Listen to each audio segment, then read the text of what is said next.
wrote a poem today, really a letter, and I would like to read it aloud. It's a letter to an ancestor, far ancestor. Perhaps not as far as what is far. So I wrote it today, and today that I'm recording this is October 30th. And it looks like this, but I'm sitting here in the dark, and I'm just gonna read this letter in the dark. 'Cause 'tis the season, I suppose, right? And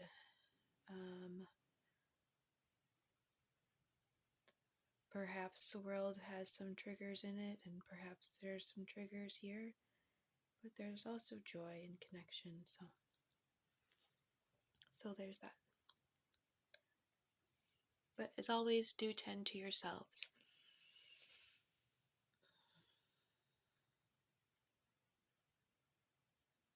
This letter is sharing some things that I haven't shared publicly, I don't think. So, dear great-grandmother, umpteenth, thank you for your existence. Thank you for surviving enslavement.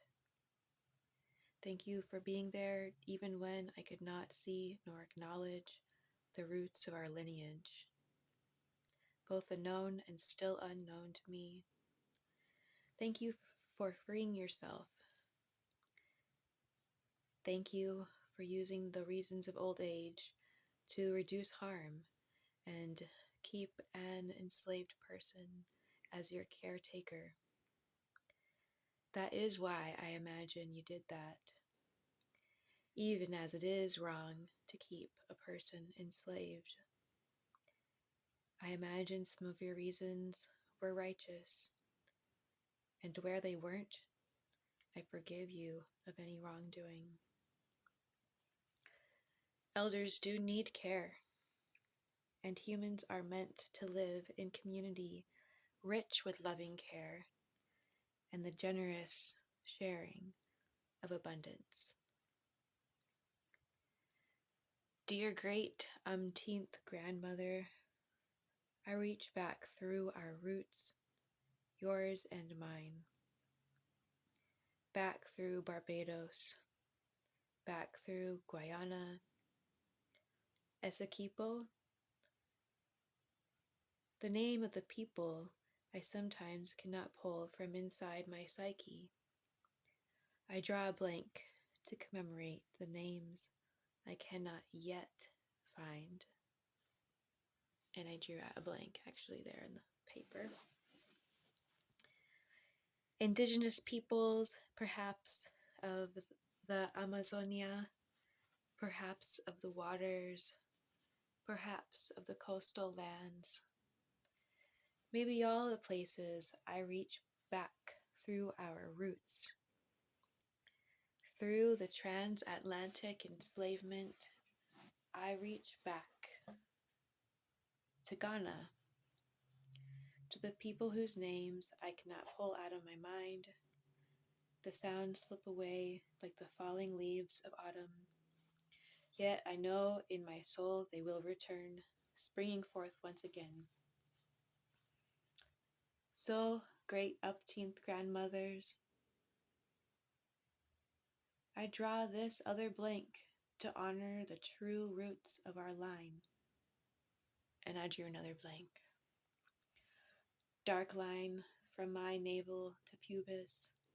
How many generations had to hide our whitewashed colors? I am told that I have passing privilege, and certainly I do. Yet I am a formerly enslaved person. I have witnessed people who say they see me as a white person, later say racist things about me, specifically anti-black racist things. One person who used to pursue me as a lover, no, they're victim of sexual abuse. That's not love. This person said to me, "I'm not usually attracted to white women." I believe that person did not treat me with the respect they would give to a white woman, and I know they pursued multiracial black women. So I've come to observe through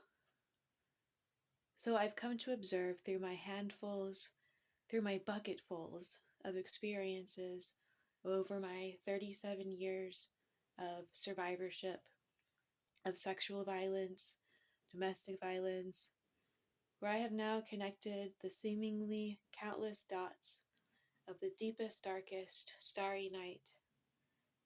This violence I survived is intersectional. It's an assault not due to my character, an assault on my blackness, on my womanness, on my autistic, queer, fairy, healer, non-binariness. It's an assault on my gift to channel the voices, songs, dances of the lands. The sick people alive today can fully believe that they see me as white, while they turn around to wrap their fingers around my throat as their noose. They carry the sick spirit of anti-black racism. That illness is theirs to heal. I do not serve them, not anymore. I recommit myself to true freedom.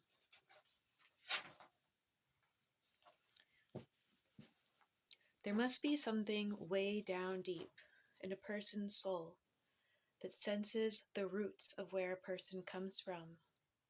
And this knowing is beyond what is seen with the eye, beyond what is believed in the mind, beyond the false fabrications of the mind. I wonder if some of the brown and black people who sexually abused me, despite or perhaps because of my so-called white passing, not because I was white, for I observed them keeping a safer distance from actual white people. I wonder, do they have white supremacist roots hidden in their bloodline by their color? Perhaps their actions towards me are a projection of their own self-hate. My intuition says that is the truth.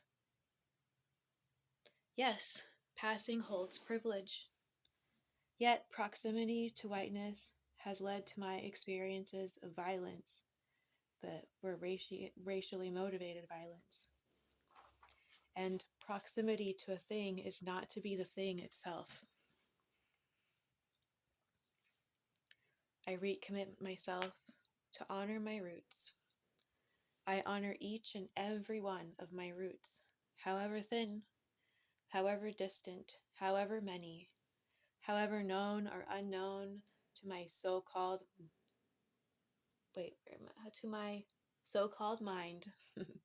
The lines are bleeding into one another. However known or unknown to my so-called mind, I honor the deep roots known by my heart. There may always be people who believe that when you mix things together, they don't only disappear, but they disapparate into one another. And that is false. There will always be people who believe that homeopathy is useless for all people, and that is false. And there will always be truly loving people who bridge the heart-mind, who honor our shared roots. There will always be people who honor the presence of a single drop within an ocean of bloodlines. There will always be people who are wise and present enough to witness the gentle flicker of our shared ancestors' existence, even when internalized racism, the so-called white passing pressure to keep invisible the truths of who we are. Dear great umpteenth grandmother, do our smiles mirror one another? What about the crinkling corners of our eyes? That picture of me in college when I believed an Asian person took over my body and the Asian person turned out to be me. Was it you calling through our English traveler Romany line, and or were our lines Romany on the Hungarian side? Calling me when I felt so alone. Come back to India. Come back home. It wasn't a voice, but a directional pull in my heart, with the technology, the information to direct me to the lands of our roots. These roots are some of the many that truly mattered so much to me, too many to speak of in one sitting. Thank you for breathing me to life. Thank you for being there for me in all the ways. I love you all. Yes, every single strand.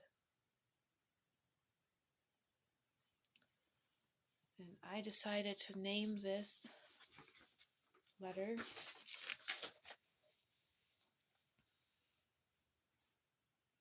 Some Invisible, Indivisible Lines.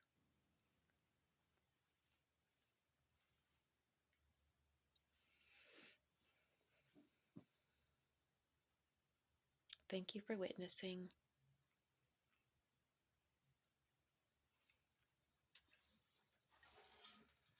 Take care.